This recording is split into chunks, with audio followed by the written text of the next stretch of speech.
I'm going to go ahead and call the meeting to order. Welcome to September 11th, 2025 meeting of the Elkhart Board of Zoning Appeals. If you're on, video comments will only be taken on WebEx, and you cannot comment on Facebook, but you can watch. If on video, please mute your mic when not speaking, and speak up and identify yourself before you begin to speak. The purpose of this meeting is to review and consider all requests for relief from any standard in the zoning ordinance, including variances, use variances, special exemptions, conditional use requests, and administrative appeals. All the cases heard tonight will have a positive, negative, or no decision by the board. If no decision is made, the petition will be set for another hearing. If a decision is made that you disagree with, either as a petitioner or the interested party, you must file for an appeal of the board's decision no later than 30 days after the decision is made in an appropriate court. If you think you may potentially want to appeal a decision of this board, you must give this board a written appearance before the hearing.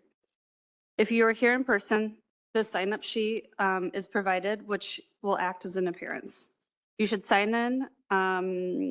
You should use the sign-in sheet if you want to speak, but also if you do not wish to speak but might want to appeal later. If you're appearing by WebEx or Facebook, please put your name and address in the comment section. A written petition that is set for hearing tonight satisfies that requirement for the petitioner. If you file your appeal later than 30 days after the decision of the board or give no written appearance tonight, you may not appeal the board's decision. Because the rule on appeal are statutory and specific on what you can do, the board highly suggests that you seek legal advice. If you're the petitioner, in addition to filing an appeal, you must file a motion for a rehearing within 14 days of the board's decision. When speaking, petitioner, public, and board members, make sure, oh, sorry, that's for me. Tonight, we do have a minimum quorum. And there are 3 of us, including our temporary appointee. While we can conduct business with 3 members, any votes must be unanimous. Anything less than a unanimous vote will be considered no action, and the case will be reset for next month.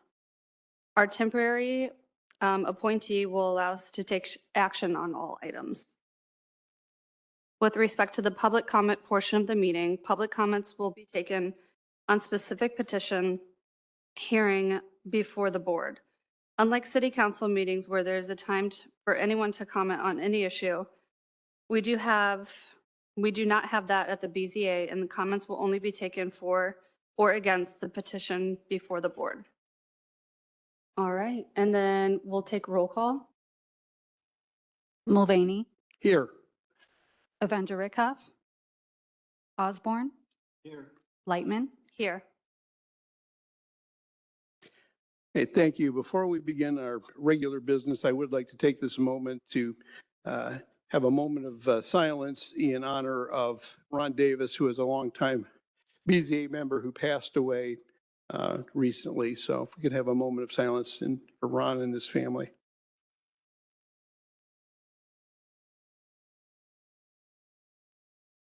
Thank you.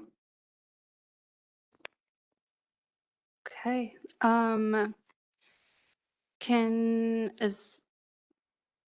Is there a vote to approve the agenda?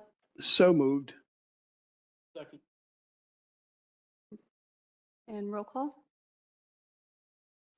Mulvaney, Yes. Osborne, Yes.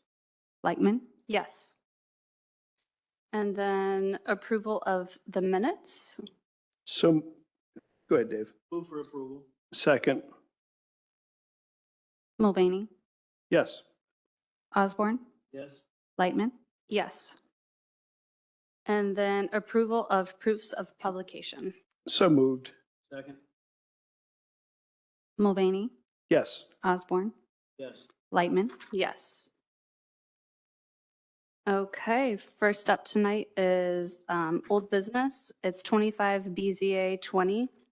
Petitioner is First Presbyterian Church of Elkhart, and the property is located at 200 East Beardsley Avenue.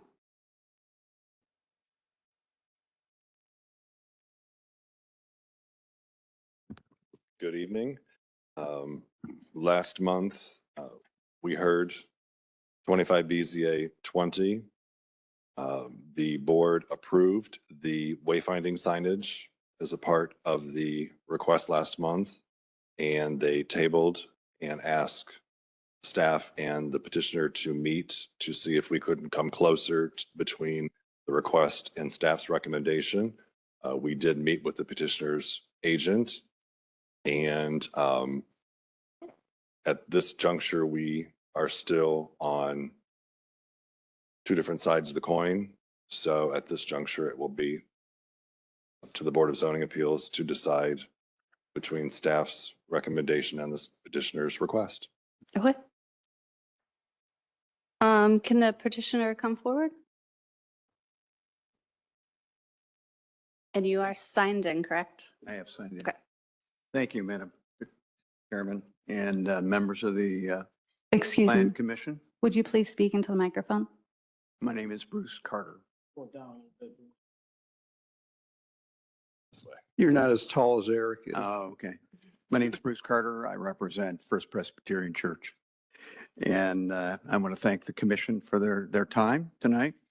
We have several people that'd like to make comments on this issue, but I'll kind of lead to kind of give some of the history of the petition. Our signs, we have a series, we really have a yard at our church. Campaign is designed to communicate information that is not necessarily available through, as a practical matter, through the website or through letters or other types of correspondence. And the communication is primarily designed to communicate with the neighbors in the area. So we have requested 12 signs, 3 signs on each side of our building. And that gives an opportunity for the local neighbors to realize what's going on and understand that We have some things going on. We have 7 events that we advertise. Ashes to Go, you may have heard about that. It's a novel way to experience Ash Wednesday. Music and More is primarily directed at youth, and we bring them in for special music program using special instruments. And just by way of consideration, I was there at the church last night, and last night was our first night for Music and More. The place was rocking. I mean, it was noisy, a bunch of kids upstairs having a good time, playing instruments. Maybe didn't hear much in the way of songs, but we are only the first week, so we'll move on from there. Youth programs, we have a very active youth program that's attractive to the local neighbors. We have Vacation Bible School, and that Bible school is during the middle of the summer. And we have a unique way to deal with that. We have what's called time travel. So we have biblical times that we bring to the children during this program. Trunk or Treat, they're self-explanatory, and Christmas and Easter. So there are 7 events that we use. We're asking for 10 days per event for those 7 events. We think that it's justified. This is the campaign for 7 individual events. And so we think that that's a very good balance for communicating with our church and with our neighbors, and also being able to place a reasonable limit on the amount of time the signs are needed. We also use our church for the Jazz Sunday. We offer a Jazz Sunday program. Those will be an additional 2 weeks of time, but at this point, we plan to join with the rest of the Jazz Committee and include those in the event permit for the Jazz Festival. All of our signs are professionally designed, and they are attractive, and they're placed and removed in compliance with the dates. So we also have a banner that we requested in our petition. The banner is placed up near the building, on the building, strung between two pillars of a portico that is in front, that is on the side of the building. Very attractive, and the banner comes down when the limit of the timer. We also use the Board of Works to provide permission, to gain permission for the placing the signs on our south side, which is a Beardley side, to make sure that those signs can be seen by both sidewalk people traveling in the sidewalk and on Beardsley Avenue. Those signs are then placed in the tree lawn. So we get a revocable permit. At this time, we plan to move forward with a permanent permit after we finish this process. We haven't received any complaints. I understand there may have been a couple that were received by the plan department, but we were maybe a little out of compliance. We kind of put a few too many signs out. We personally haven't seen any. As a matter of fact, we're a member of the local neighborhood association, and we communicate directly with the neighbors through the neighborhood association. And they're very favorable. They find these signs very favorable, and they actually provide some life to that particular area. So that's the essence of our petition. I think it's important to realize that this is a way to communicate with our neighbors. And through that communication, we offer a benefit to the neighborhood and the neighborhood residents and their children. So I guess if we're kind of talking about limiting the amount of signage we can use to communicate, I would ask, what's wrong with more communication between churches and their neighborhoods? And to that end, I ask you to think about this. Not only we don't really want to ask this as an exclusive permit for the First Presbyterian Church, but I think it would be a great policy for the city of Elkhart to continue this to other churches and allow them better communication with their neighborhoods also. It's a way to reach outside of our walls, get away from our own sanctuary, but provide a benefit to those children and families that live in our neighborhood.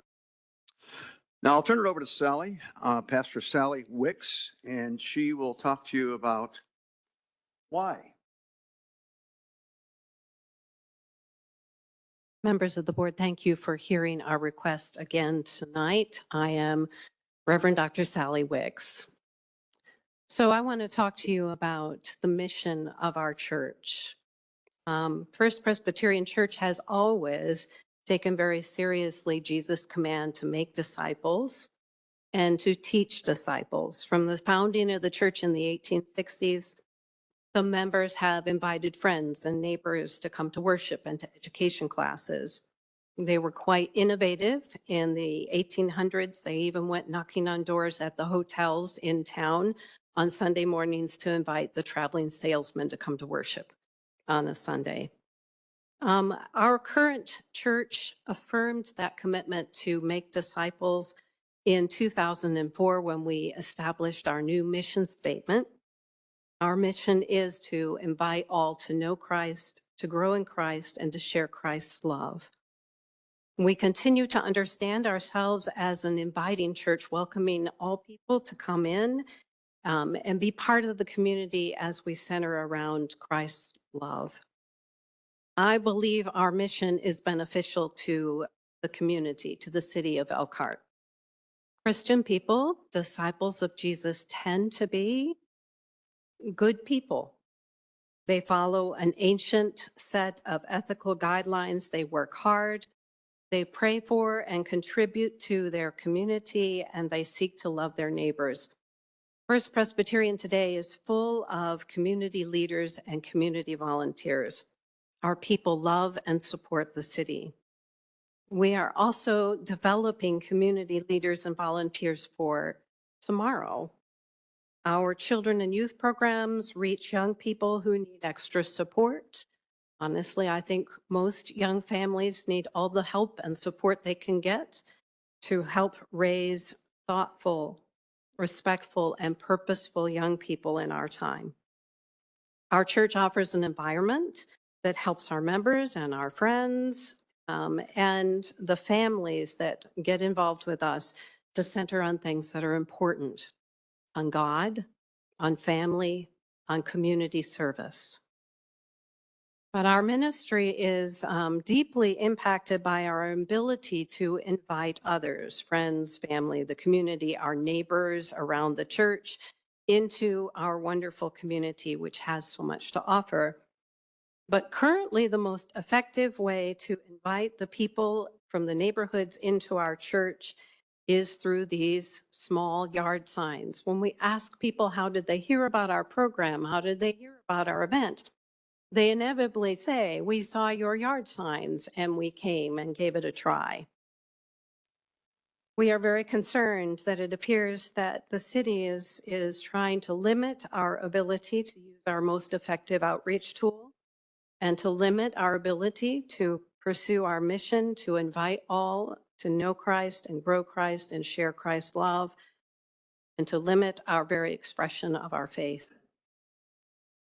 The question before this body is whether First Presbyterian should be limited to 36 days a year in which we can invite our neighbors through our yard signs, roughly 5 days of ability to an exposure and visibility for each event, which is hardly even worthwhile, or whether the board will allow us the 70 days for which we have petitioned that would allow us 10 days of visibility for each event. I really don't understand why this is so hard. We're talking about 12 small, nicely decorated signs on a large piece of property for these 7 different events a year. They make very little difference to the city at large. They make a huge impact on the ability of the church to pursue its mission. We are working very hard to make a positive impact for people in their lives and for our community. We ask, please don't make it harder. Thank you.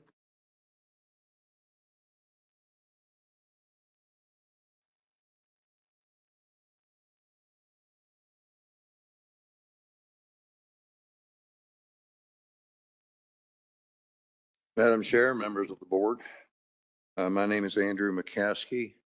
I live in Elkhart at 1610 East Lake Drive West. I am the elder who is currently involved with supervision both of the outreach and the technology for the church. And I've been doing this on a rotating basis for about 10 years. About 10 years ago, we sat down and tried to enumerate the channels that we use to communicate with people in the community and people within our congregation. And I went back and I looked at that list and I found that over 10 years, some of these channels have become cluttered and some of these channels have had reduced effectiveness. And not to dwell on all of them, things like the signage, the sign that's on Beersley, the electronic sign, that's a brief, a drive-by awareness sort of outreach. Our YouTube channel is primarily to communicate and bring people in as a part of our services. Our website, it's necessary, but it's not sufficient to communicate with people. Some of the channels have become cluttered. Emails, for example. If you think about just this morning, how many emails did you have in your inbox? And how many of them were relevant to your work and effectiveness for that day? People who are receiving emails from the church are having exactly the same experience. Even postcards, which are, expensive and labor intensive, but they become clutter. You think when you opened your mailbox yesterday, how many pieces of mail were in there that weren't first-class mail or bills? How many of them were flyers and just material of that nature? We have a monthly newsletter. We have worked with the newspaper and the television. That has probably changed the most over 10 years because the reduced subscriptions that people have. Very few people, much fewer than 10 years ago, subscribe to the Elkhart Truth.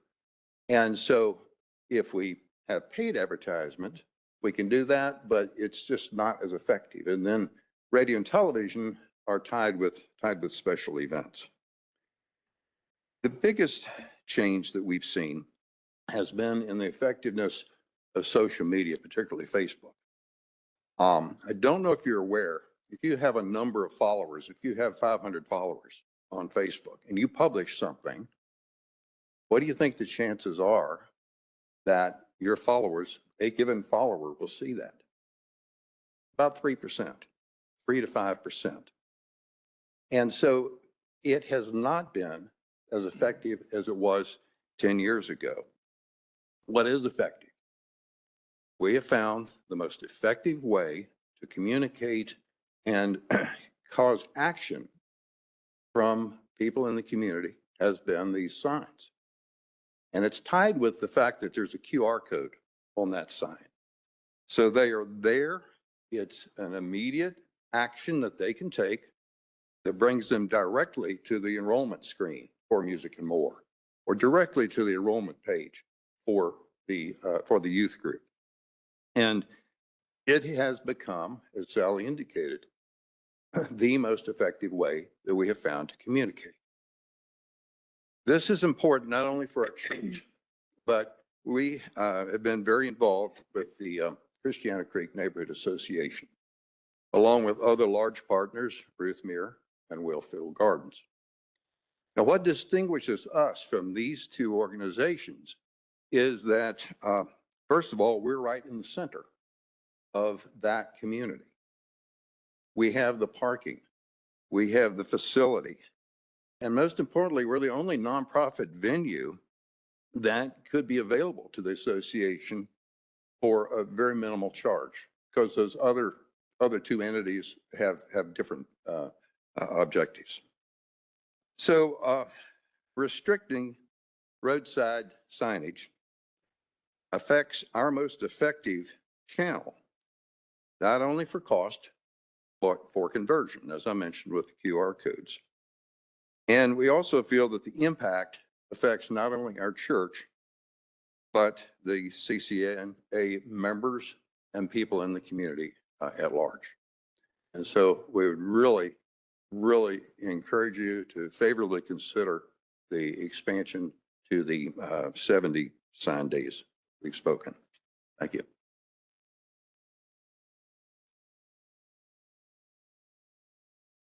Did all of you sign in, by the way?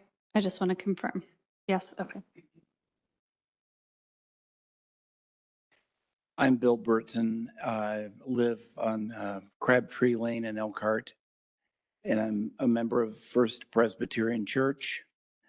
All we're trying to do is reach out. Bless you. Thank you.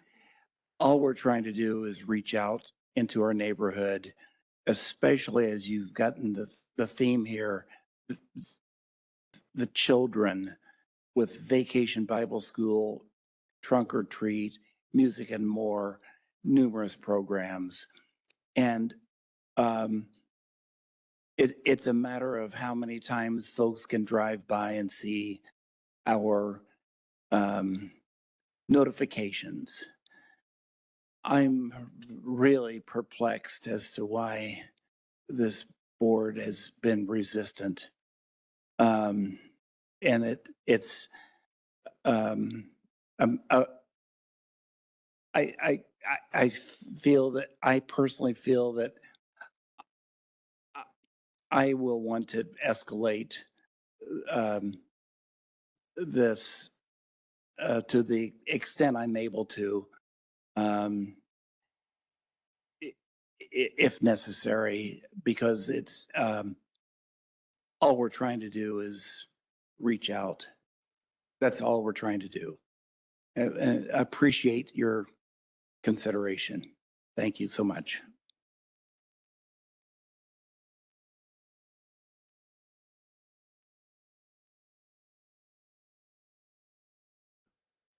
Hi. My name's David Parkinson. I'm a member at First Presbyterian Church. Live at 3509 Briarwood Drive here in Elkhart.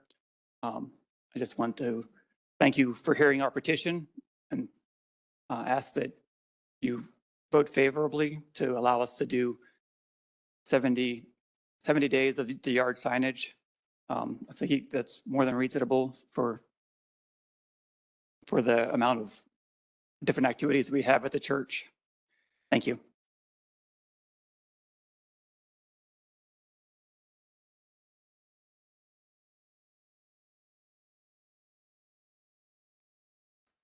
Hi, my name is John Seddon, and I live at 22398 Pepperwood Lane in Goshen, Indiana. Been a member of First Presbyterian Church for 35 years, and just asking you all to look at our request for 70 days of signage for the 7 events. Since I've been here, this has been the best way that I have seen personally for us to reach out to our neighborhoods and reach out to individuals that see the signage. We're just asking for a little more, a few more days for that opportunity to happen. Thank you.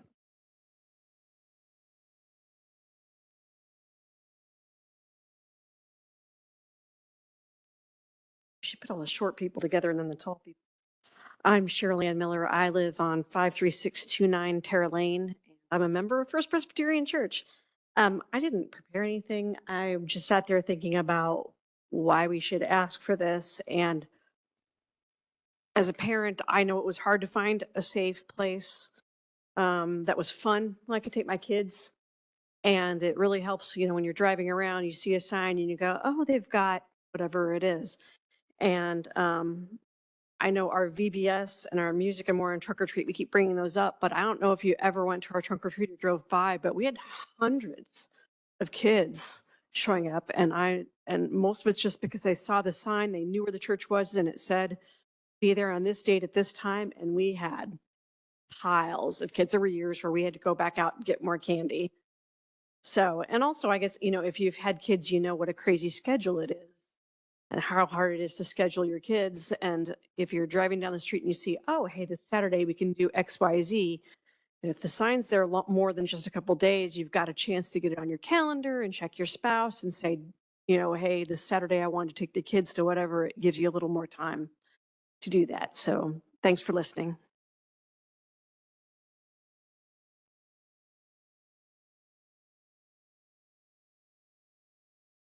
Okay, are there any questions from the board? Why is the LED sign not effective in getting the message out? Since that's year-round, no time limit, we approved it several years ago, and now you want additional signage. Explain to us why the LED sign, which is very prominent on Beardsley, which is the most traveled road by the church, isn't adequate along with 30 days of signs. That sign is good. We thank you for your permission. We thank you, the city, for permitting that, but that's not enough. We have a revolving message on there, and the revolving message then rotates through a series of messages. And frankly, it's not nearly as effective in reaching out to the families and the children as street level visibility of the yard signs. Very apparent when you drive by. It's just, you got to spend time looking at the rolling message before you can get to the event, and maybe 5 seconds or 10 seconds as you're driving before a message on an event comes up. It's great for advertising our standard worship times, and it's great for advertising a spiritual message. But in terms of identifying key events that are coming up at our church, nothing tops the actual street side visibility of our yard sign. Wait, I have a question for you. What has the procedure been in the past? When did this become an issue of the 70 days? Is it just this year that this happened, or? We've been using them for about 3 years. For about 3 years. Yeah. It's 70-ish days per year? Yes. Okay, and then just now, well, not now, but in the past few months, you've been notified by the city? I just want to make sure I'm clear about this. I would say the issue has been bubbling up for the last 3 years, okay? We were doing it without a permit. And including the parkway. And then the inspector showed up and said, okay, can't do that. So then we began to work with the Board of Works to make sure we had permission to put the signs out on the parkway. Got that taken care of. And then we were moving along with a series of signs up through the beginning of, or latter part of last year. And then something happened this spring that said, no, we're going to put a hard line on this. We were kind of waiting for the new sign ordinance to come out and then kind of deal with that issue, our issue in the sign ordinance. So frankly, we're putting signs out there without permission for quite some time.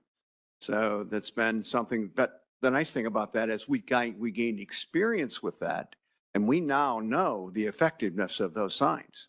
So by peeking under the blanket, so to speak, we've been able to really, really understand our neighborhood and the most effective way to communicate with our neighborhood. The QR codes that are on them, I don't know if you want to speak to this or the marketing gentleman would like to.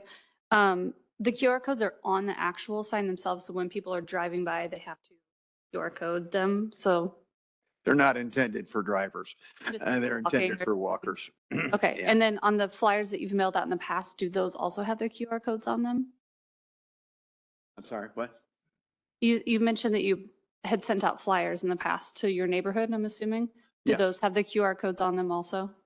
Yes, Okay, they're event driven. okay. Now, you're aware the new ordinance would actually limit the number of signs to 4 for up to 30 days. Got it. That's why we're hitting this now, because frankly, if we can get the permission we need now, we think we can carry that through to the new ordinance. We're not going to let up. So it's one of those I things. take it there's no compromise, 70 or nothing. Is that pretty much your position? Yeah, I mean, Eric and I talked and met on this issue 3 weeks ago. And I explained everything to Eric, and no offense intended, or certainly no disrespect, but I thought we had agreement as we left the meeting. But apparently it changed between our meeting and the official position that the planning department is making now.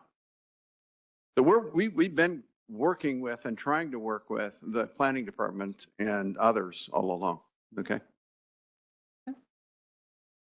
Any other questions?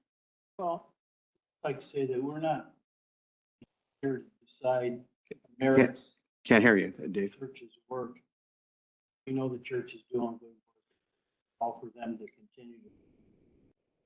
I think the sign ordinance has more to do with the visual. I don't know if my mic. Yeah, you're not- I'm sorry. We're not picking you up, Dave. I'm sorry. Now we I can. think the purpose of the ordinance requirements is more for visual clutter or safety concerns. And Exactly. those are really the things that, why we have those rules and stuff. And so I think you're talking about moving the yard signs off of the tree lawn, off of the city property and putting the yard signs on your property. Is that correct? No, we intend to continue to use the parkway with permission from the Board of Works. Now, the Board of Works In is, addition to the request. Board of Works granted you that permission for unlimited time purposes? No, it's an event by event. It's done by by revocable permit. Event by event for how many days? We put in whatever the number of the days we need, we ask for.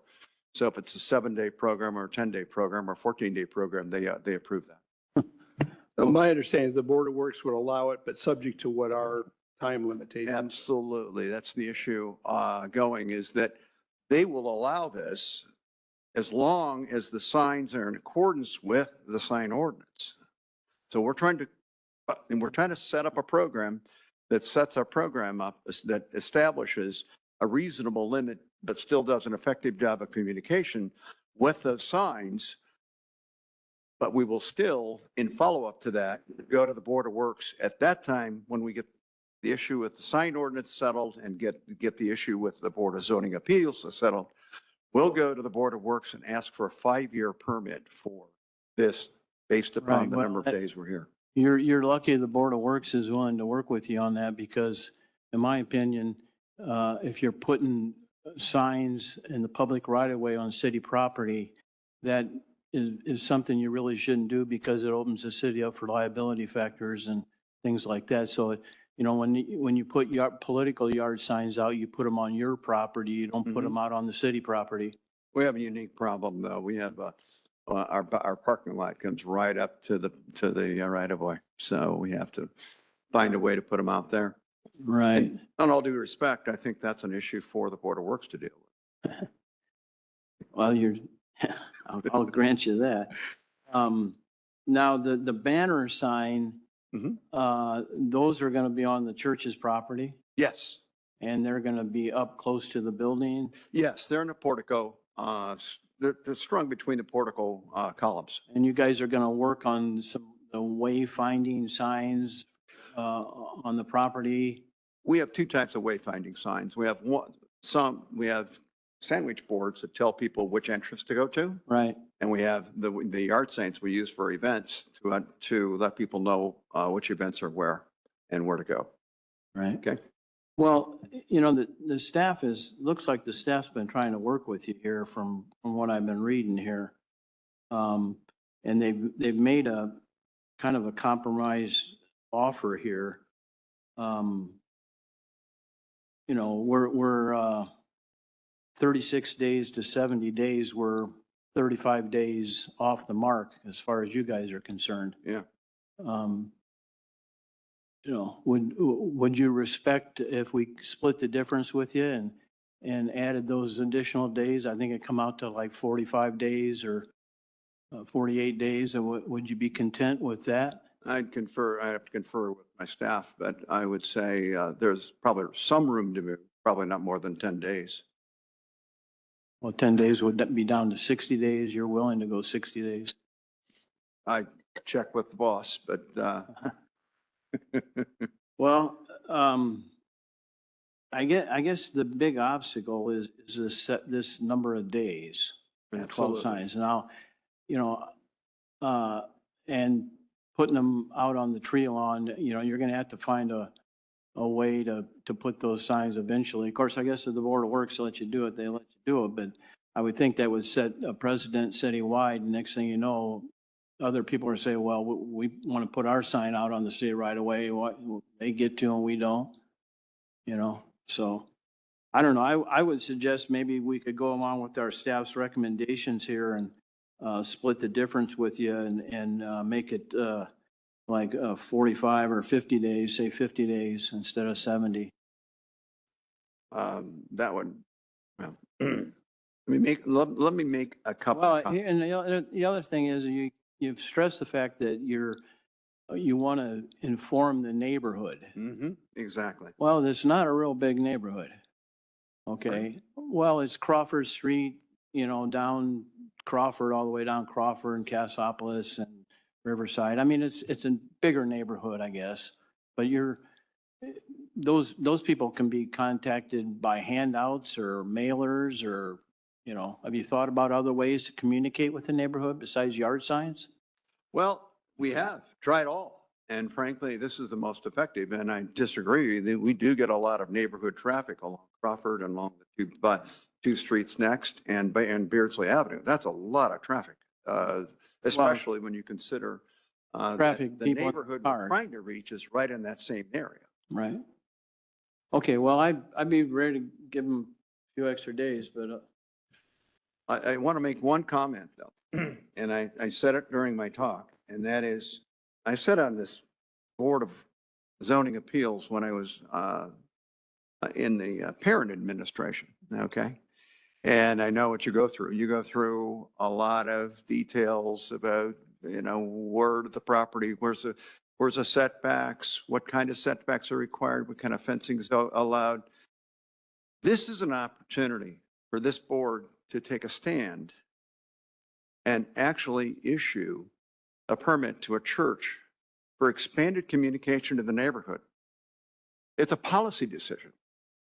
This policy decision can be used all over the city, and every church will have an opportunity then to expand their communication system to the neighborhood. And I ask you, what is wrong with that? There's nothing wrong with that. Okay. And I believe you can do this in such a way that'll be attractive. I don't believe our signs are considered clutter, okay? Our signs go up, they go down, there are 3 of them on a side, and they're specific, and it's like, once we got the guidelines, it's like a march. So I'll leave you with that. Okay. All right, at this time, we will open the public meeting, and anyone that wishes to speak in favor of the petition can come forward. Make sure you sign in. My name's Brendan Leiter. I live at 134 Goshen Avenue. I have nothing to do with this church in any aspects, but I've been listening to this. And I have 2 little girls, one's 4 and one's 2, and we have gone to this trunk or treat. And I have recently seen these signs are gone. And I heard you said something about signs and why that one sign is not good enough. I can tell you why it's not good enough. When you go home and you see everything is in place, you don't see anything different. It's all the same. I drive down that road and everything is the same. But you put a sign up and it's got color and it's got bats and it's got pumpkins. It's no different than these neighbors that have decorations up, and it catches your eye. And that's how I know that they have trunk or treat, because my daughters actually attended it and we haven't gone. We didn't go last year. So I can tell you by coming today for my own reasons that it does work, and I don't see the issue either.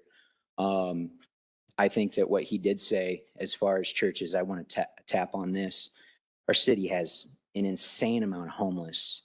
The violence is starting to get, in my opinion, out of hand. And I don't know why a church putting up signs, reaching out to the community. And I don't think it just reaches out to their neighborhood. It reaches out to the community. I'm not in their church. I'm not a spiritual man. But I will say this, that God, AA is formed around a higher being, a higher power, and these things are shown to work psychologically. Am I a psychologist? No, but I've taken up to 200 level classes in college. I don't claim to be a doctor, but these are facts. These are facts. So I would say that sign isn't enough. I would say that I agree with what the church is saying, just as a community member. And I think you guys should really consider 70 days really isn't much, especially with my busy schedule. It gives me time 10 days ahead of time. I see that sign and I can make plans to go to that trunk or treat. 7 days, I've already got my weekend figured out. I've already got my plans figured out. So, those are things that they didn't dot on. And again, I really want to dot on the homeless problem, the violence in this city, the fact that churches should get a little extra something. I'm a residential guy. My political views are my political views. I don't think they're as important as what some of the spiritual stuff does, but that's up to you guys. You guys have that power, and with great power comes great responsibility. So there that be, and you guys can do what you want with that, but thank you. Thank you. Is there anyone else that would like to speak in favor, either in person or on WebEx? Okay. Is there anyone in opposition that would like to speak, either in person or on WebEx? Okay.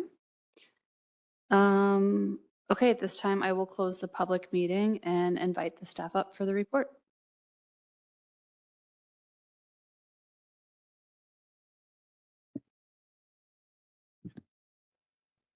The staff's recommendation will remain from last month to this month. And I think the only thing I would have to add is that that this needs to be a hardship of the land. And You have to speak up, Eric. We're not hearing you. how's that? I'm sorry, I'm tall. It's okay. I think you're fine.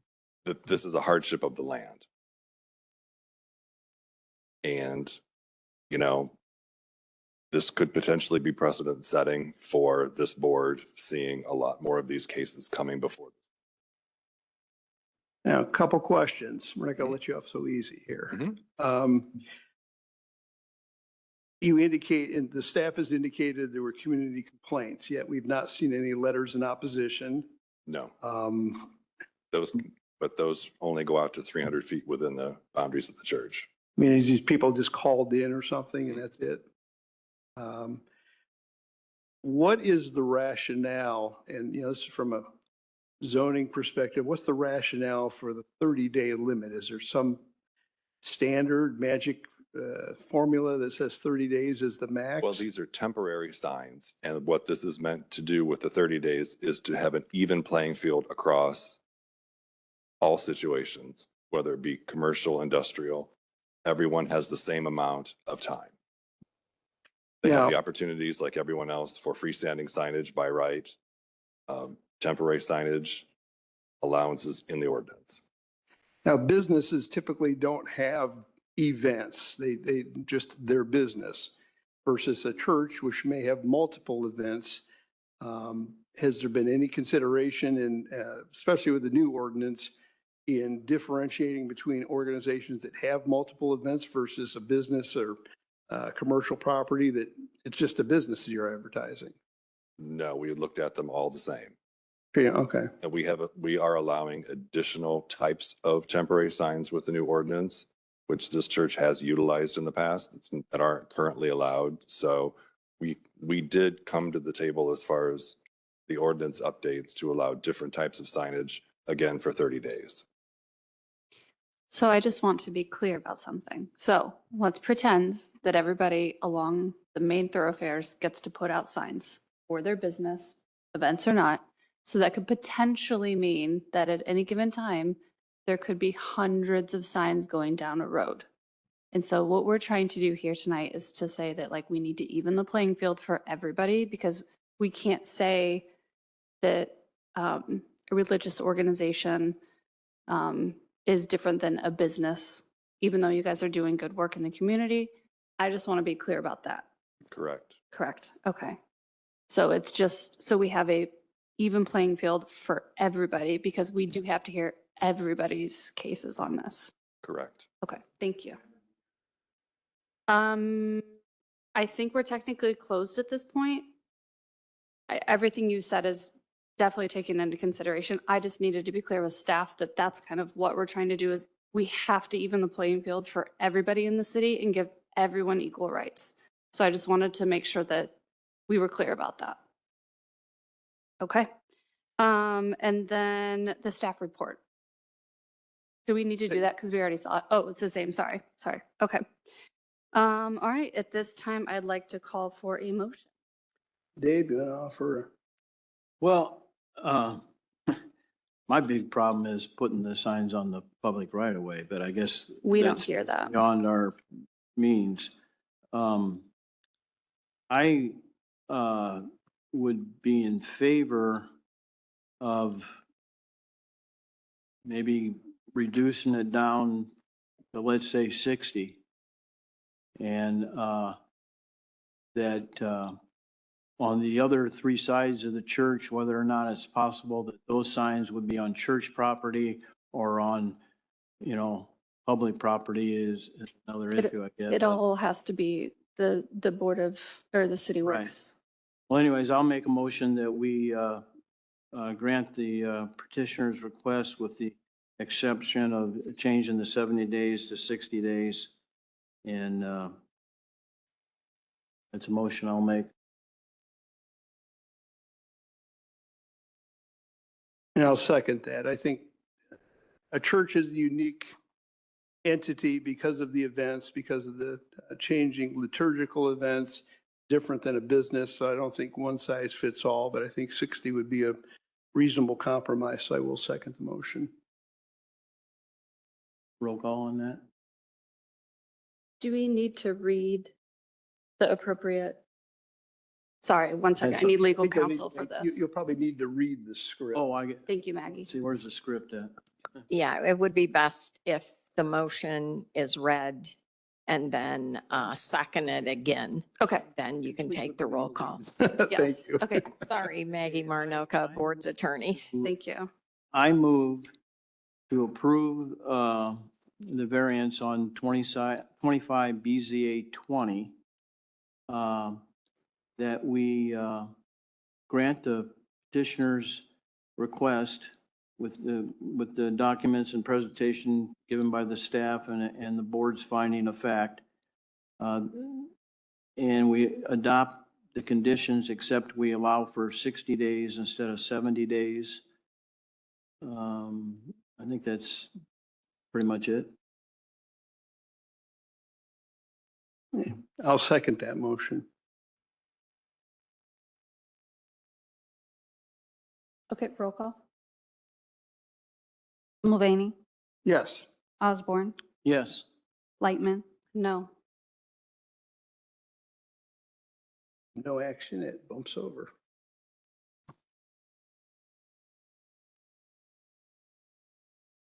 Okay. Because there was no action, we had a 2-to-1 vote. It was not unanimous. It rolls over till next month, till we have a full group. So sorry about that. Okay, and at this time, we're going to move on to new business, which is 25 BZA 21.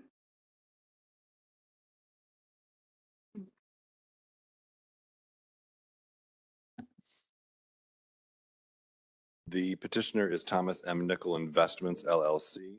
The site location is 2709 Whipple Avenue. I can't hear you, Eric. I'm sorry.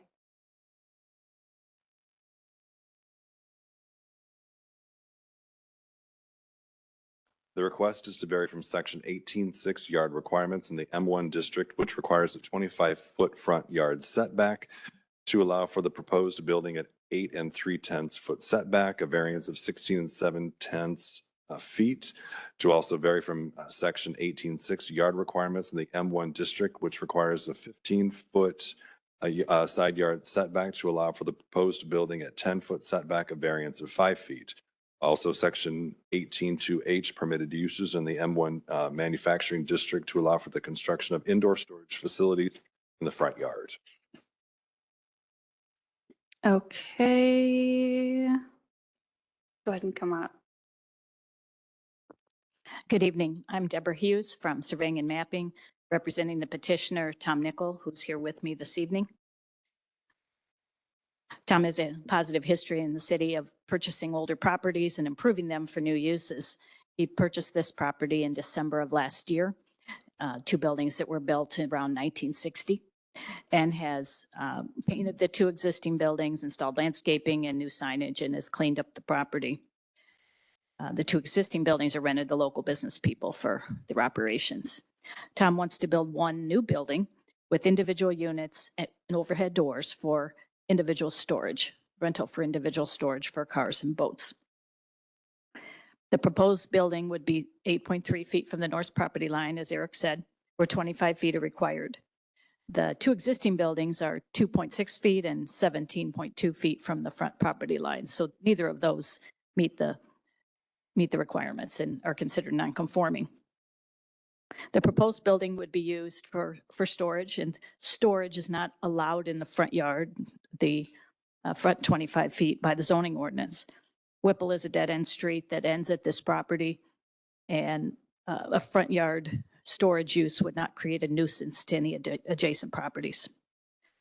The building is built in 10-foot units, so currently at 120 feet. I believe you have a site plan that shows the site and the building. In order to meet the front setback, they'd lose 2 units to create a 100-foot building. The petitioner plans to petition for vacating the alley on the east property line, and that would add 12.5 feet to the east side, which would then mean that it would meet the east setback at that time, but not today.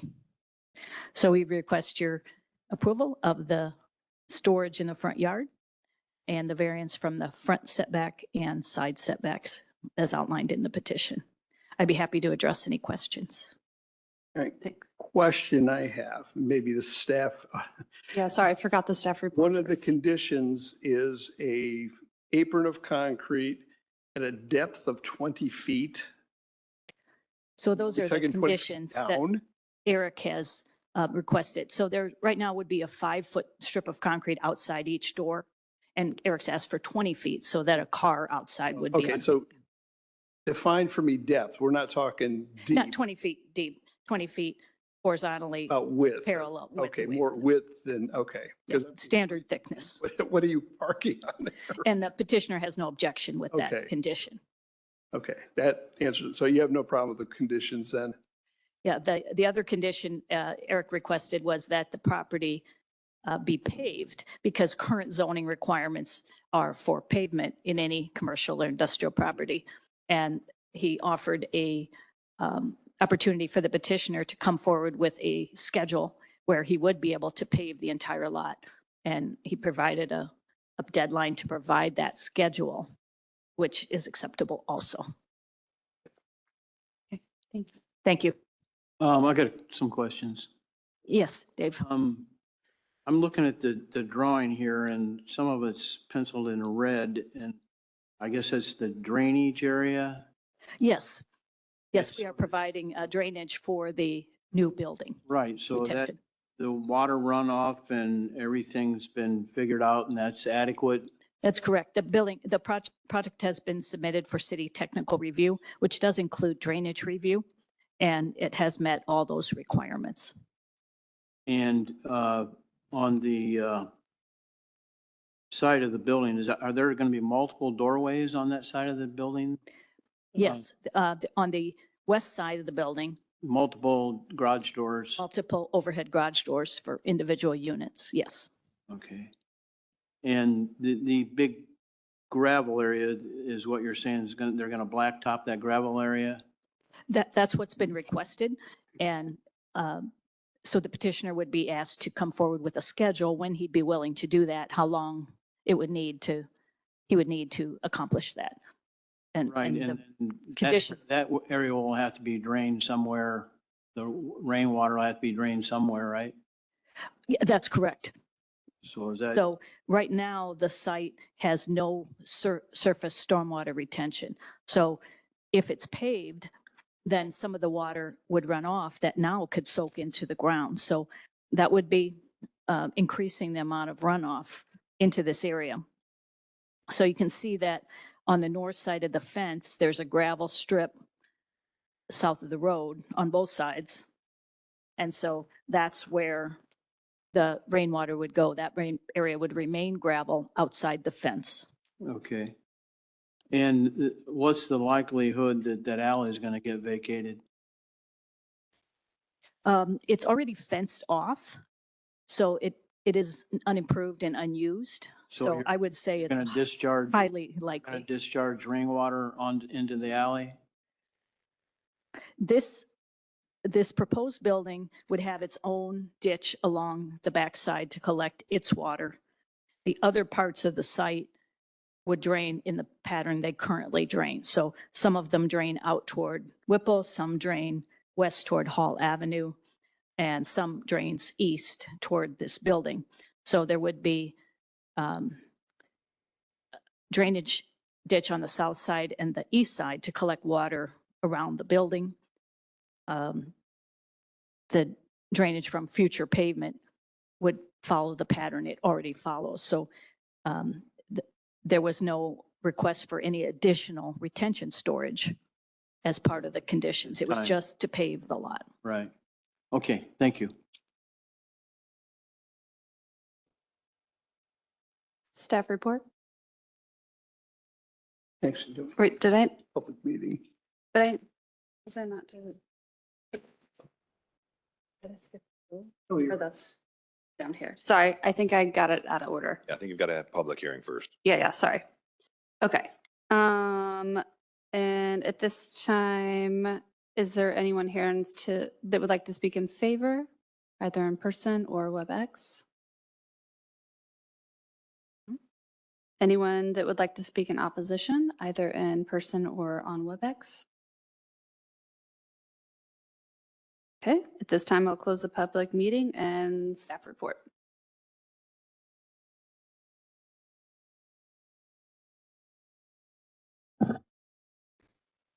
The petitioner is requesting a developmental variance in order to construct a new indoor storage building at the end of Whipple Avenue.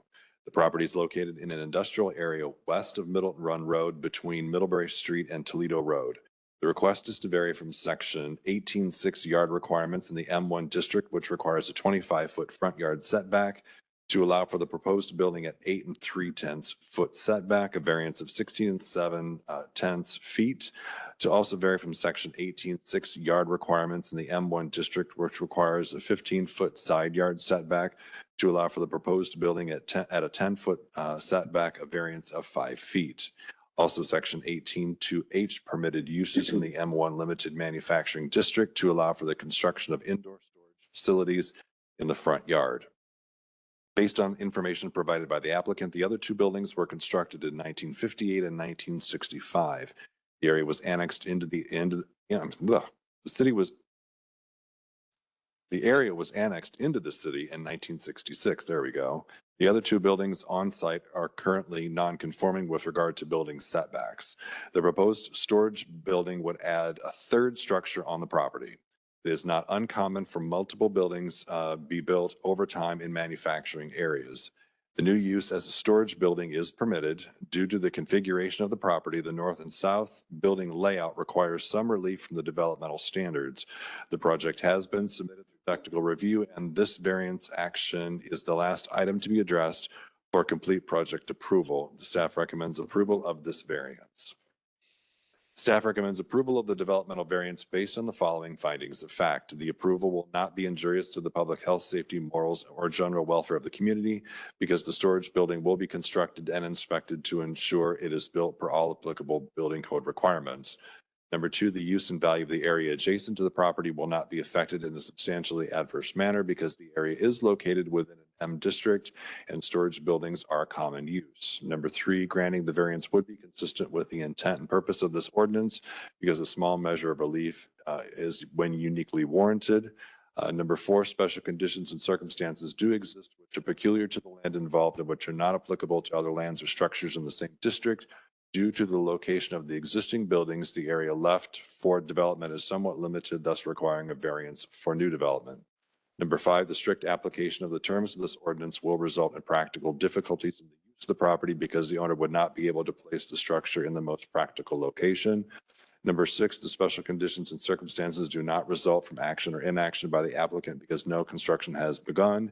And number seven, the property does not lie within a designated flood hazard area. Conditions: if the board chooses to approve the requested developmental variance, the staff recommends that the following conditions be placed upon the approval. Number one, the petitioner shall provide an apron of concrete or asphalt adjacent to the new building at a depth of 20 feet. And number two, the petitioner shall provide staff a paving plan and schedule for the remainder of the property within 90 days. The timeline for completion to be negotiated and determined by staff. All right, questions for staff? There were Oh, 12 letters sent, none returned. okay. Any questions? Nope. All right, call for a motion. I'll make a motion to approve developmental variance 25 BZA 21 and adopt the petitioner's documents and presentation together with the staff's finding of fact as the board's finding of facts in this present petition, and to adopt all the conditions listed in the staff report. Second. Roll call. Mulvaney, Yes. Osborne, Yes. Lightman, Yes.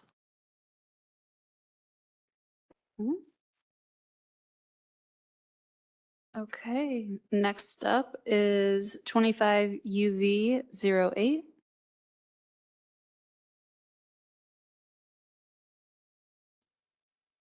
Kyle Petter, planner 2 for the city of Elkhart. The petitioner is Brandon Leiter. The site is 641 West Lexington Avenue.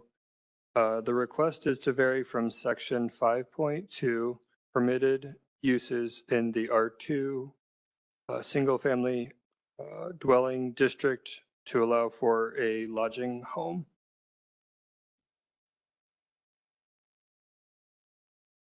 Okay. My name is Brennan Leiter, 134 Goshen Avenue, representative for Diane and Olivia Rush. I'm seeking a use variance for lodging house for 641 West Lexington Avenue. So the definition of lodging house more or less is the one or more people living at the house and the owner not currently residing there. I had a house for 7 years with 11 different roommates. I hit some hardships at a certain point, and rented out rooms to people, people I didn't know. Excuse me, would you please just I'm speak sorry. clearly into the Yep. mic? Thank you. I rented out rooms to people I didn't know, and it worked out really good. It tended to be men because I'm a guy. I did interview one woman, but she wasn't interested in renting. Most of these were men that were divorced. They had bad credit. They were currently going through a divorce. There was a few different oddball guys, but for the most part, that was the typical story. And they didn't have good credit, so they couldn't get an apartment. They couldn't get a place to live. So it was a hotel or it was my house. And I found that I didn't have a whole lot of issues with some of these renters. You know, you have the risk of renters destroying properties and just not respecting it. And it worked out really well. None of us knew each other. We pretty much stayed to ourselves. We stayed in our room. We used common areas as far as the kitchen, the bathrooms. This house has 2 bathrooms, 4 usable bedrooms, has a big enough kitchen that I can add 2 to 3 refrigerators. That was the biggest issue with my house, was refrigerator space. When I had my house, I put locks on individual doors. That's the plan for this house also. And then everybody would have a house key. I like the house specifically because of the fact that it's close to public transportation. It's not but 2-3 miles away from my own house.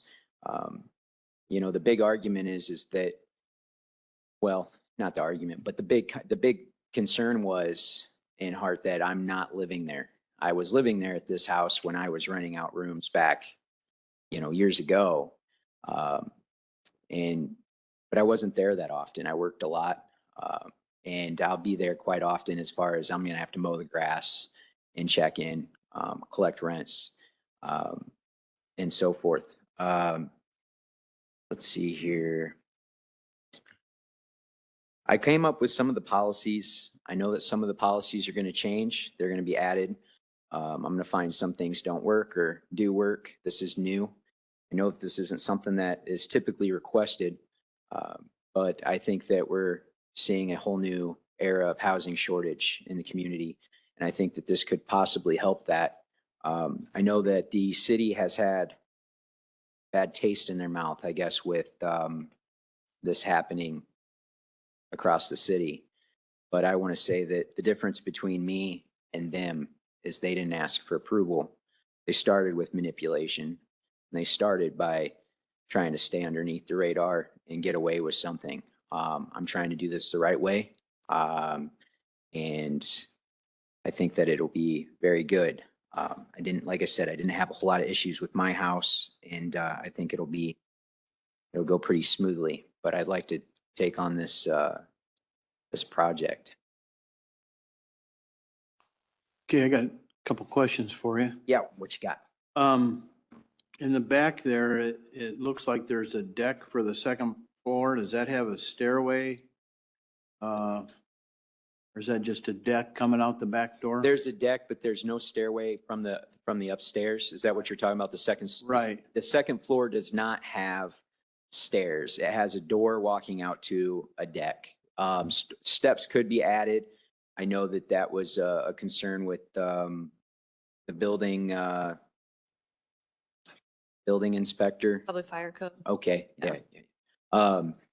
That was a concern of his was egress windows. So that I might need to add a stairway. I might need to add some things as far as upstairs goes. But no, that does not have stairs down. And the garage, that your lodgers aren't going to be having access to the garage, or what's that garage going to be? The garage, I imagine bicycles, maybe mopeds, if somebody's got a bicycle or someone's got a moped, or I plan to furnish the house, so maybe somebody has, maybe someone has a couch because they, separated from their wife and they have some odd and end furniture that could keep them from having to get a Looks like you're storage going to unit. have to renovate that garage too as well, it looks like. Okay, that's all I got for you. Okay. Thank you. Are Olivia and Diane going to live there? Is that what I read in their street? I'm sorry.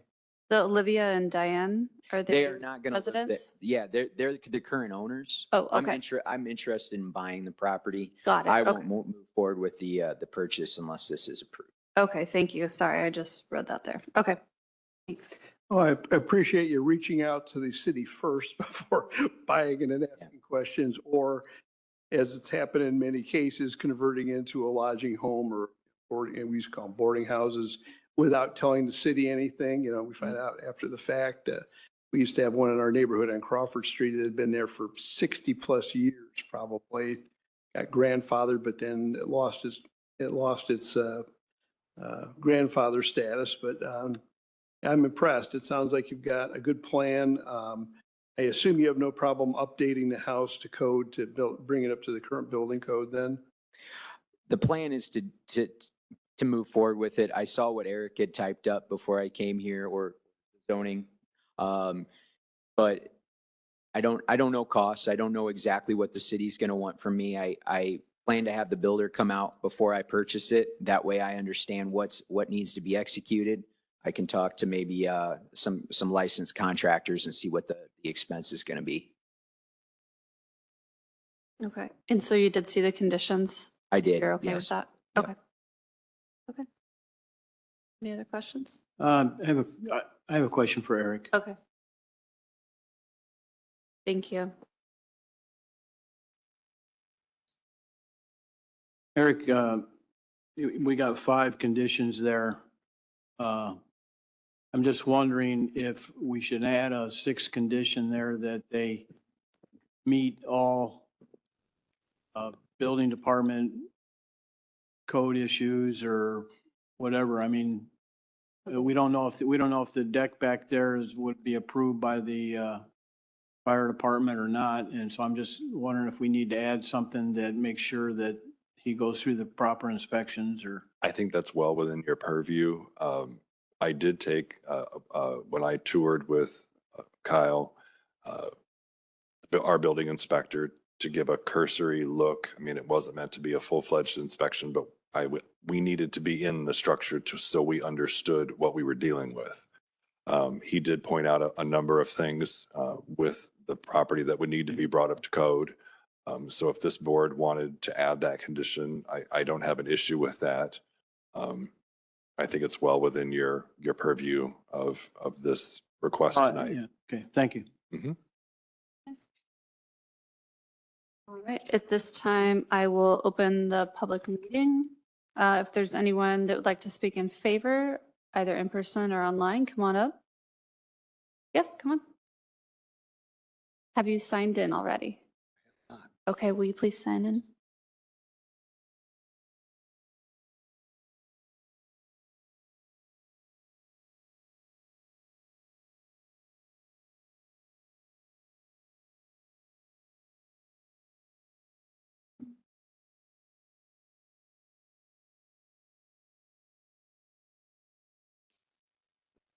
Thank you for your time. My name's Tim Filbert. I am associated with Brendan. Quite a few years ago, I went through a very difficult divorce.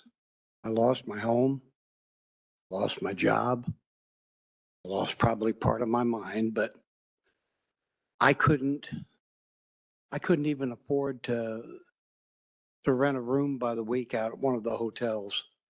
By the way, if you want something to inspect, go check those out. I know they don't meet code, but that's neither here nor there. My point I'm making is Brendan offered me a place to live and it was at a fair price, something I could handle. He was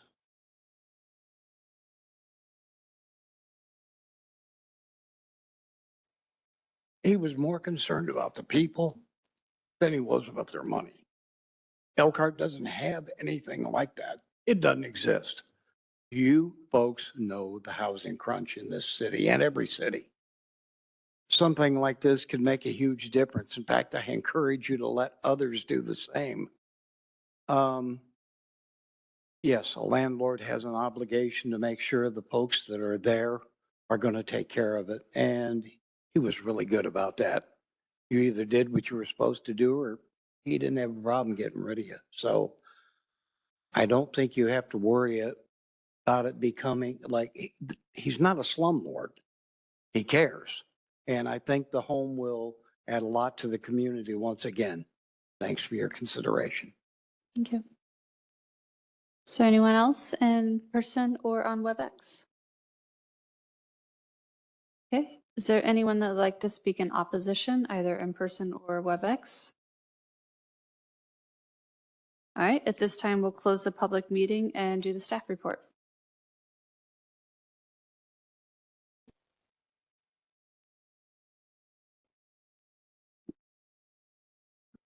The petitioner is requesting a use variance to allow for the property to be used as a lodging house.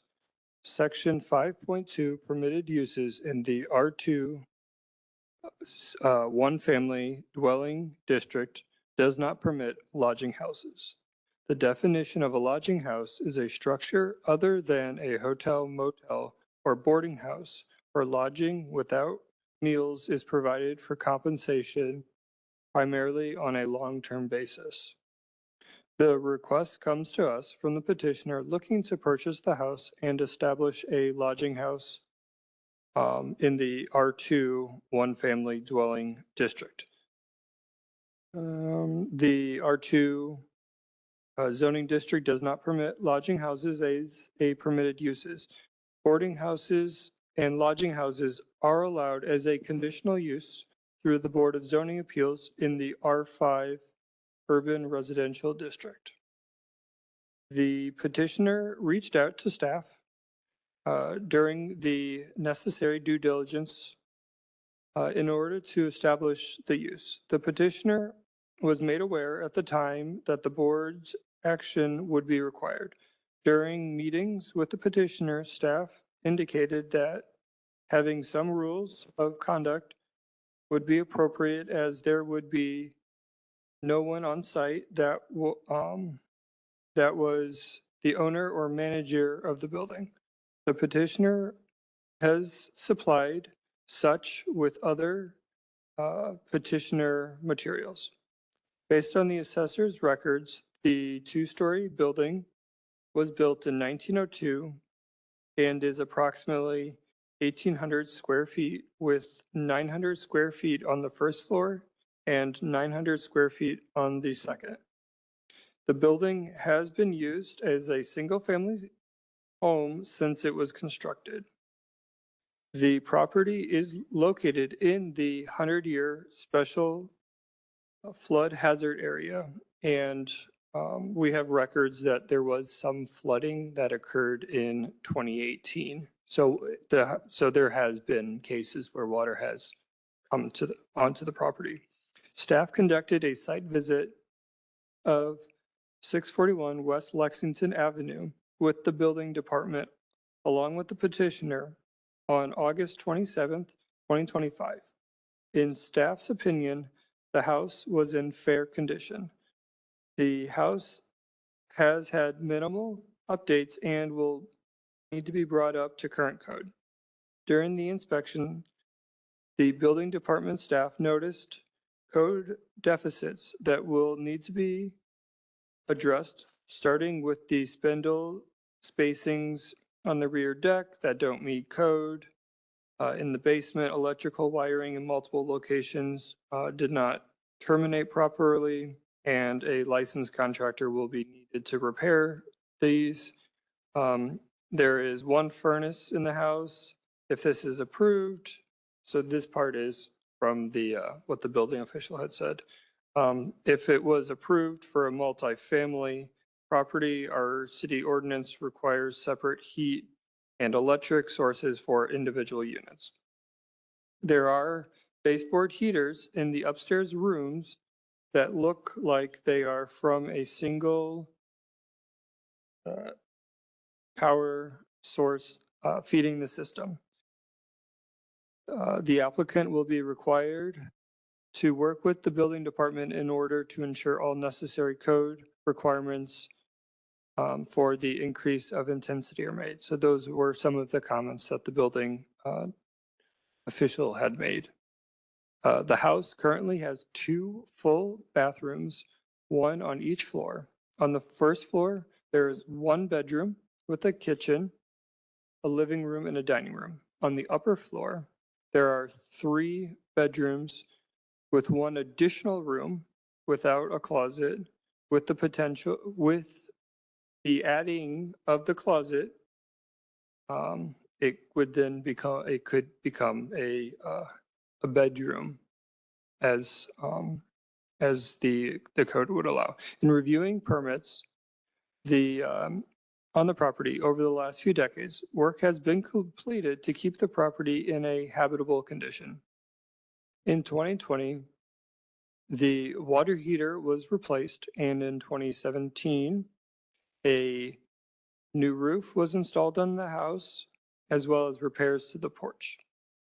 Also included during that year was duct work to the second floor.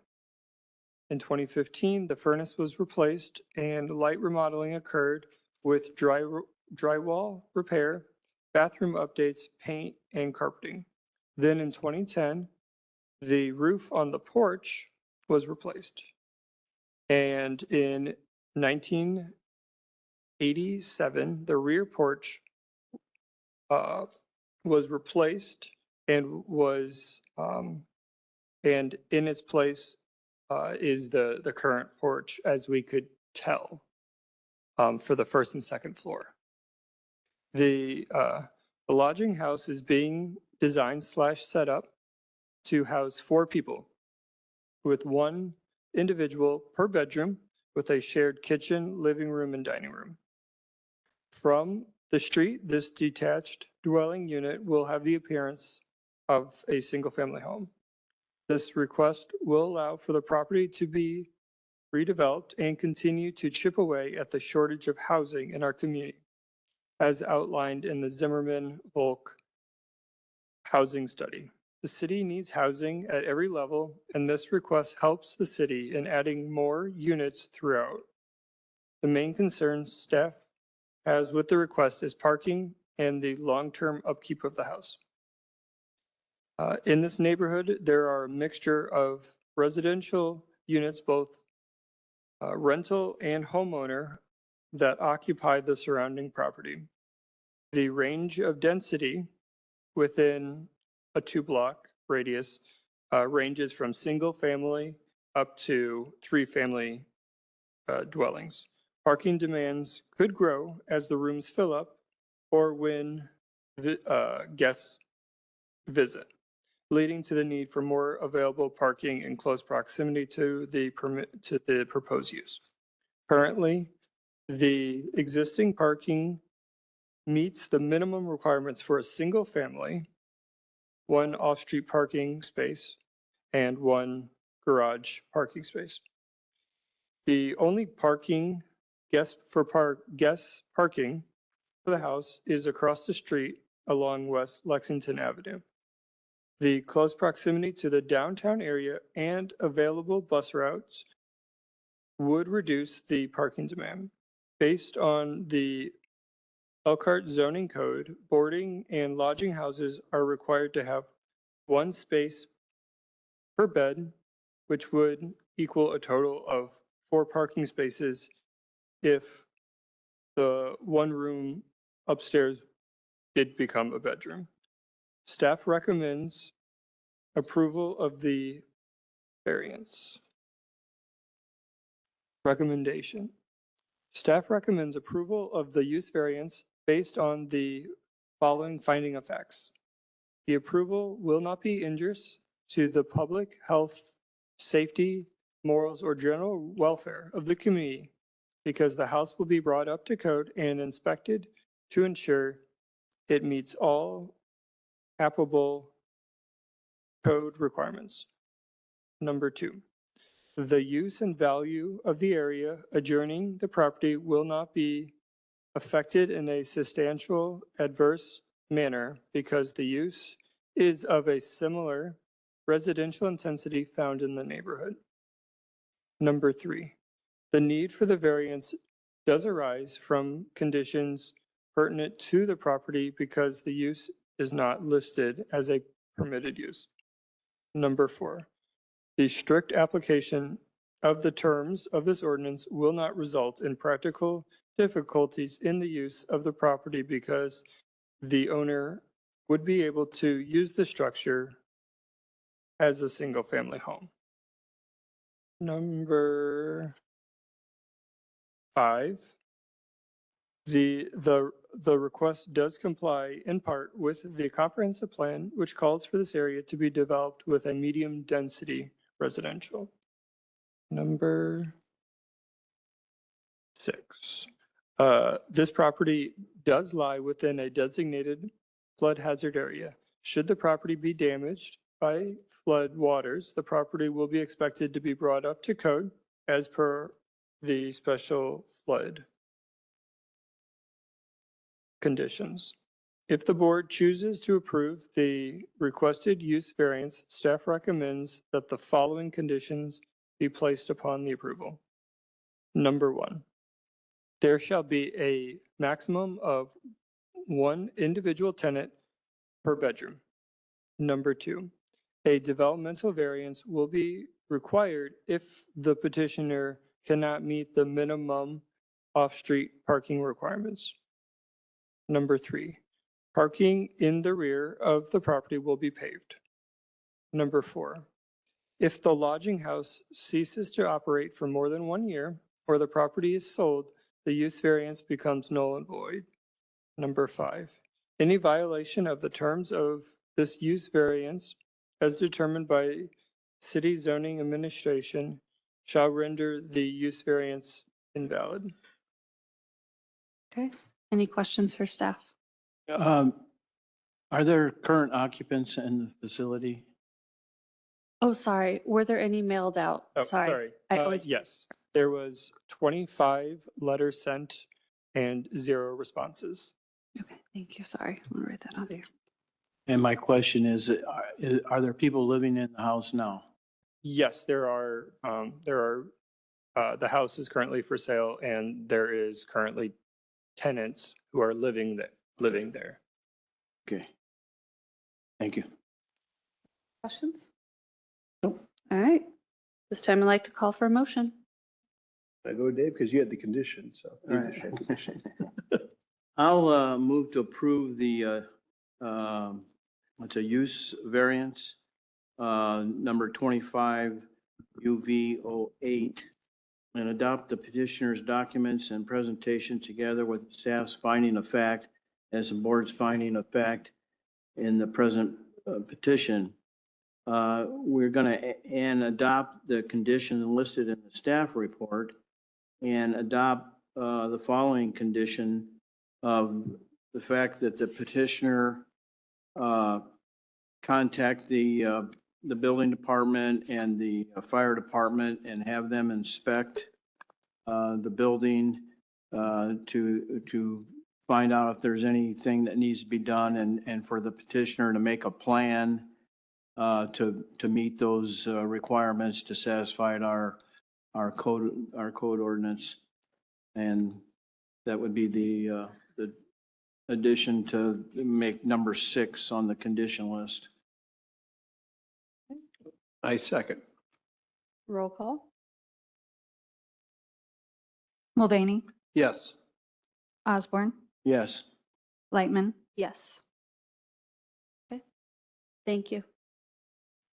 Okay, up next is 25 BZA 22, and You want to go ahead and?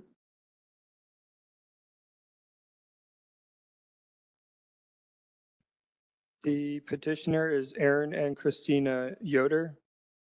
The address is 1305 Cedar Street. The request is to vary from section 26.4.a.6, which states in part, no fence other than split rail, wrought iron, or open picket fence not to exceed 4 feet in height shall be permitted in the front yard or corner side yard. To allow for a 6-foot privacy fence installed to remain in the corner side yard. A corner side yard height variance of 2 feet and material standard solid privacy variance to remain for the fence. Okay. Would the petitioner like? Oh, Yep, good evening. I'm joining via WebEx. Can you hear me okay? yes. Excellent. Did you state your name for us, please? Yes, my name is Aaron Yoder. I live at 1305 Cedar Street. Before I continue, I believe at the beginning you mentioned that joining via WebEx, we needed to put our name and address in the chat. The chat is currently unavailable for me. It says that the host or co-host has turned off the chat for this meeting. Okay, we have noted that on our end. Thank you. Appreciate that. Uh-huh. Yes, as I mentioned, I've submitted a variance so that we may keep our 6-foot privacy fence that I installed earlier this spring. I installed it without submitting a permit first because we already had a 4-foot chain link fence. And I was unaware that I needed to get a permit to upgrade an existing fence. I assumed that was going to be only if constructing something new. So that's why the fence is already built.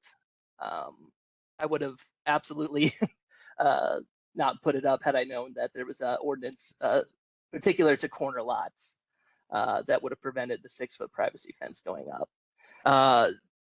When I reviewed the ordinance in question that is specific to corner lots, it talked heavily about making sure that the roadway maintains visibility so that nothing obstructs view when you're approaching the intersection. I submitted a number of pictures showing where the fence is located on the property, showing that the view is not obstructed whatsoever. I believe this is in part because my property is actually 2 city lots. I think it's lot 39 and 40 or something like that. But it's 2 city lots and the house is built on the middle of it. So the fence does not extend towards the road significantly at all. When I took measurements, I found that it was 25 feet from the edge of the road and 37 feet from the center of the road in question. And again, I'm not sure if you have the pictures there, but they do not obstruct any view as you approach either from the alley or from the 4-way stop by the front of my house. Okay. Thank you. All right. Staff have any questions? Yeah, Mr. Yoder, Doug Mulvaney here.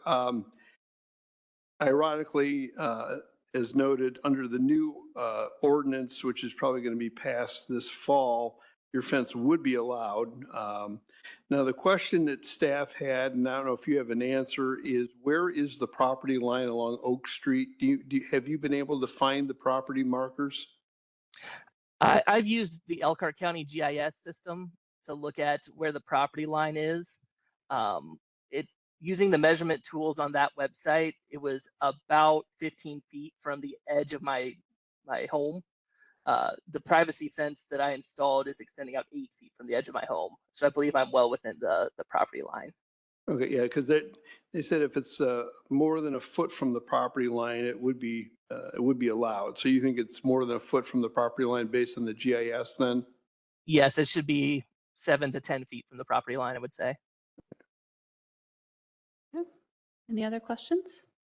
I'd just like to say, looking at the photographs and everything, it doesn't look obtrusive at all. So I would be in favor of, giving you what you want. Appreciate that. Okay. All right. Okay, thank you. At this time, I'd like to open it up to the public, and if there's anyone to speak in favor, either in person or online. Anyone that would like to speak in opposition, either in person or online? Okay, and we'll close the public meeting and staff report. The petitioner is requesting a developmental variance to allow for a 6-foot privacy fence in a corner yard when the 4-foot is the maximum height, and to allow for a solid material when non-opaque material is allowed. Zoning staff cited the property for a zoning violation for the 6-foot wood fence installed on the corner side yard, which is prohibited by the zoning ordinance on July 1, 2025. A 4-foot chain link fence was removed and replaced by and installed with a privacy fence. Upon investigation, no permit was found for the fence. The petitioner submitted a fence permit on July 8, 2025, and was denied by staff on July 31st for not meeting the requirements for fencing in the front or corner side yard. The petitioner then submitted to the board for the developmental variance on August 8, 2025. Petitioner is seeking this variance to allow for the now existing fence to remain in its current location. And staff is going to modify their recommendation.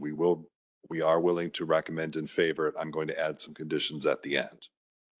The city is in the process of updating the zoning ordinance, including the fence regulations. The requested condition is consistent with the proposed regulations found in the anticipated UDO. The updated language will allow the 6-foot privacy fence 1 foot from the property line. It is difficult for staff to determine the exact location of the property line, especially with no sidewalks along Oak Street. If the petitioner can find the property corner markers with or without the assistance of the surveyor that confirms the new fence that is compliant with the forthcoming ordinance language, staff could support the petitioner's request. And based on the petitioner's testimony this evening, staff is willing to amend their recommendation to an in favor recommendation, and we will add a condition at the end. So therefore, staff recommends in favor of the developmental variance to vary from section 26(4)(b)(2) fences permitted in residential and business districts, which requires in part that in a corner lot, no fence, wall, or vegetation exceeding 4 feet in height, or a fence, wall, or vegetation that is opaque may be placed, built, or installed, 1 in the required side yard adjacent to the street, or 2 in any portion of the rear yard lying closer to the said street than the point of the principal building near said street, to allow for a 6-foot opaque fence installed in the corner side yard, which is the Oak Street frontage, to remain based on the following findings of fact. The approval will not be injurious to the public health, safety, morals, or general welfare of the community, because the fence will be built and installed in a workmanlike manner. The use and value of the area adjacent to the property will not be affected in a substantially adverse manner, because the fence is a typical element found in residential districts. The fence's location should not affect the use and value of any adjacent property. Number 3, granting the variance would be consistent with the intent and purpose of this ordinance, because a measure of relief is allowed when warranted, because it is anticipated that this location will soon be allowed in the new UDO. Number 4, special conditions and circumstances do exist, which as the subject property is a corner lot. Number 5, the strict application of the terms of this ordinance will not result in practical difficulties in the use of the property, because the fence could be designed to meet the requirements for fencing on a corner side lot in the city. Number 6, special conditions and circumstances do result from action or inaction by the applicant. And number 7, the property does not lie within a designated flood hazard area. And staff is going to add an additional 1 condition with our modified approval, that should the board recommend and grant the variance this evening, that the petitioner be able to verify that he is at least 1 foot from the property line along the Oak Street frontage, with or without the assistance from a surveyor. Mr. Yoder, are you okay with that condition? I believe so, yes. How would I provide that evidence? Do I just need to take photos with the measurements, or how would I provide that evidence to your department? There are corner lot markers along the Oak Street frontage. So if he can rent a metal detector or have a surveyor come out and mark the corners to verify that the fence is at least 1 foot from the property line, staff would have no issue. Okay. Did you get all that? I did. I just want to be clear. How do I provide that evidence to the city of Elkhart? They would submit that to the staff. Okay. Okay. Okay. Any mailers that went out? I remember this time. It's been a night. Yes. There were 30 letters mailed, none returned. Thank you. Okay, this time I'd like to call for a motion. I got it. Okay, thank you. This is easy. I move to approve developmental variance 25 BZA 22 and adopt the petitioner's documents and presentation together with the staff's findings of fact as the board's findings of fact in the present petition, and adopt the condition by staff that evidence of the property line be submitted. Second. Okay, roll call. Mulvaney, Yes. Osborne, Yes. Lightman, Yes. Okay. All right, last up tonight is 25 UV09.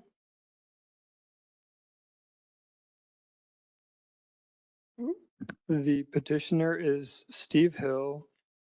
The site location is 1717 Cassopolis Street. The request is to vary from section 13.2 permitted uses in the B3 Service Business District to allow for the establishment of a new daycare center at 1717 Cassopolis Street. Okay, Mr. Hill. Yeah, thank you so much for waiting and sticking with us here. And did you sign in already? I have not. Okay.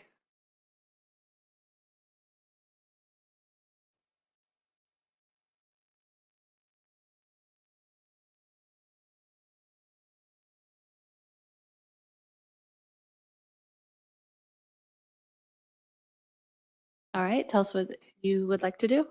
So I'm an investor. I buy real estate. I own 63 properties in Elkhart. So I bought the property for the young lady back here. Her name's Shar. She already has an established daycare center in one of my buildings on the corner of Mishawaka Road and Prairie Street. Good. She's been there for a few years. She does a really nice job.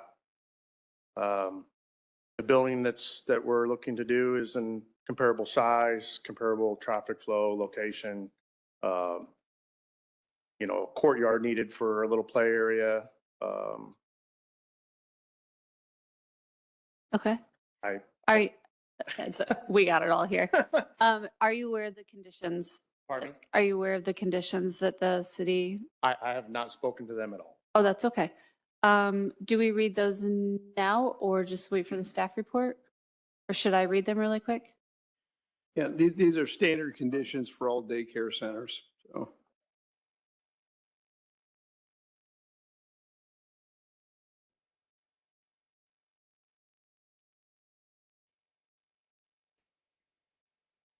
I can give you my copy too, if that helps.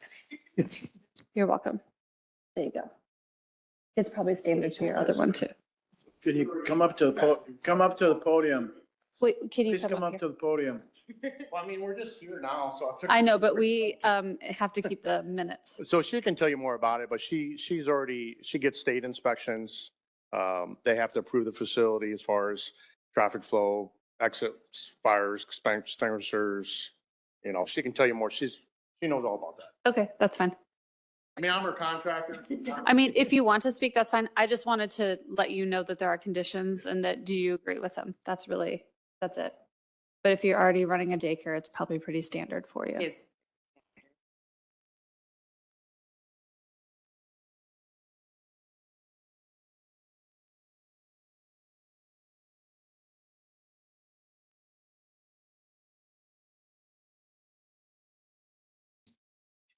Well, you can hear me. I'm Sharmonique McDaniel, 3522 County Road 6. I'm owner and founder of Small Miracles. We have 3 locations here in Elkhart and then 2 in South Bend. So these conditions conditions are very fair. It's a nice building. When Steve showed it to me, I was excited about it. With us, we're set apart. We do low ratio rooms and offer to low income families. So it's two things that's really needed around here, and that building would be excellent for the people that we are trying to serve. So that's why we put in the use the variance, hoping that we can get some more places to put these kids at. Okay, thank you. And can I have that paper? Yes. Thank you. Yeah, I'm glad you're repurposing the building. This poor building has had a checkered past. It was a florist for a long time, and then I think it was a car went through the building. Yes. And then the poor owner of the building hired a contractor who completely ghosted them after, didn't get any of the permits. And then, so we approved the permits and it got all renovated. Unfortunately, it wasn't able to make a go of it as a florist. So I'm glad to see it being repurposed. I think it does have a good layout for what you intend to do. And it's certainly a great location, so thank you. Okay. And any more questions from the board for the petitioner? No? Okay, at this time, we'll open the public meeting. Is there anyone to speak in favor of the petitioner, either in person or online? And anyone that would like to speak in opposition, either in person or online? Okay, this time I'll close the public meeting and call staff forward for the report.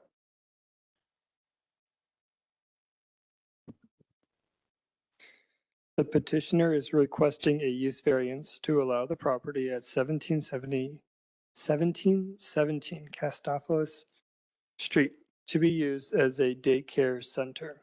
Section 12.2 permitted uses in the B3 Service Business District does not permit daycare centers.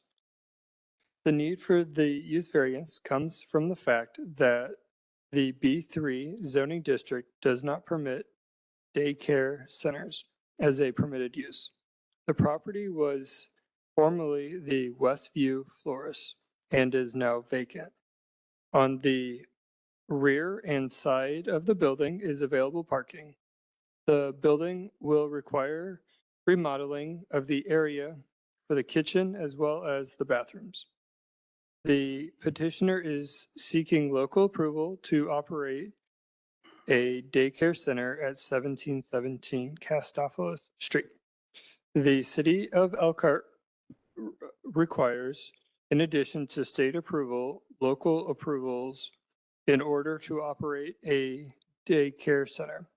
The city of Elkhart is in the process of updating its zoning ordinance, including new uses allowed in business districts. The requested use is consistent with the proposed regulations found in the anticipated UDO. Based on the assessor's records, the building was built around 1965 and is approximately 8,293 square feet over 2 levels. There is approximately 4,149 square feet on the first floor and 3,024 square feet on the second. Staff conducted a site visit of the building with the petitioner on September 3rd, 2025. Off the south side entrance for the building, there will be a sign-in / check-in area for the kids, plus a kitchen and a covered heated garage for the center's van to load and offload children out of the weather. The first floor is proposed to have 3 classrooms with each a attached bathroom for children aged newborn through 4 years old. The second floor will have rooms for older children and an area for children coming for after-school care. The second floor will also house staff offices and a staff break room. The outside of the building will have parents and staff parking on the south side of the building, closer to the front door.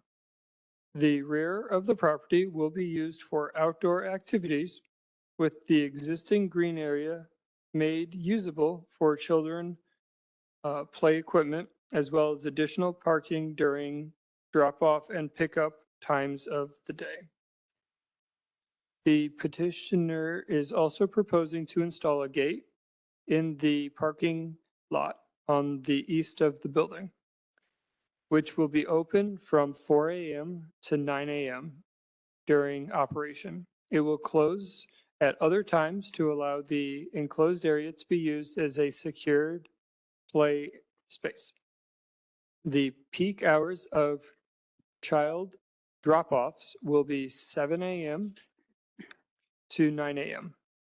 The daycare center will serve children 6 weeks to 12 years old with the potential total of 50 to 70 children, along with 10 to 12 staff. Transportation for school will be provided. The hours of operation will be 4 a.m. to 6 p.m. Monday through Friday. The petitioner will be working to gain state approval for a unlicensed registered ministry. The daycare will receive the necessary license from the Indiana Family and Social Service Administration, FSSA. The building has a spatial lot for parking and the placement of a playground along with 2 driveways to Cassopolis to drop off and pick up children. Recommendation. Staff recommends approval of the use variance based upon the following finding effects. Approval will not be injurious to the public health, safety, morals, or general welfare of the community because the building will be updated per all building codes. The use and value, number 2, the use and value of the area adjoining the property will not be affected in a substantial adverse manner because there will be no external changes to the exterior of the existing building. Number 3, granting the variance would be consistent with the intent and the purpose of this ordinance because a small measure of relief when uniquely warranted. Number 4, special conditions and circumstances do exist which are particular to the land involved and which are not applicable to other land or structures in the same district because without board action, a daycare center on this parcel would not be permitted. Number 5, the strict application of the terms of this ordinance will not result in practical difficulties in the use of the property because developing a permitted B use would be achieved with both the adjoining structure used for commercial and providing the required parking would be possible. Number 6, the special conditions and circumstances do not result from an action or inaction by the applicant as the zoning for the property has existed for some time. Number 7, the property does not lie within a designated flood hazard area. Conditions. If the board chooses to approve the requested use variance, staff recommends that the following conditions be placed upon the approval. Number 1, children shall be restricted to the building and fenced-in play area, except when arriving and leaving or on supervised walks or outings. Number 2, the facility and grounds shall be kept clean at all times. Number 3, the facility shall be subject to inspections upon reasonable notice by the zoning administrator during hours of operation. Number 4, a copy of the child care center license shall be submitted to the Department of Planning and Zoning upon request from the Indiana Family and Social Services Administration. Number 5, if the daycare ceases to operate for more than 1 year or the license is revoked, the use variance becomes null and void. Number 6, any violation of the terms of this use variance as determined by city zoning administration shall render the use variance invalid. Number 7, the maximum number of children will be determined by the state's child-staff ratio. Number 8, a review for the use variance will need to be submitted for 2 years and will be reviewed as a staff item by the Board of Zoning Appeals by September 13th, 2027. And where did I, oh, okay. There was 7 letters mailed out and no responses. Okay. Any questions? Nope. Okay, this is like call for motion. I move we approve use variance 25 UV09 and adopt the petitioner's documents and presentation together with the staff's findings of fact as the board's findings of fact in the present petition and add the additional conditions listed by staff in the staff report. Second. Mulvaney, Yes. Osborne, Yes. Lightman, Yes. Thank you. Okay, and staff items.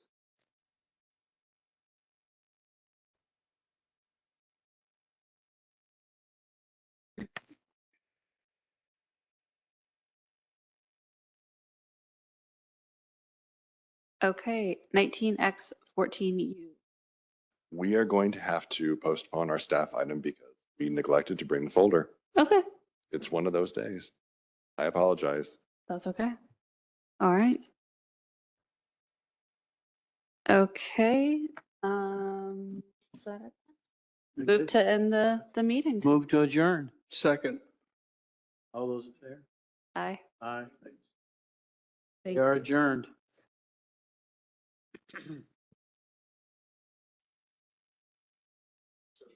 Thank you.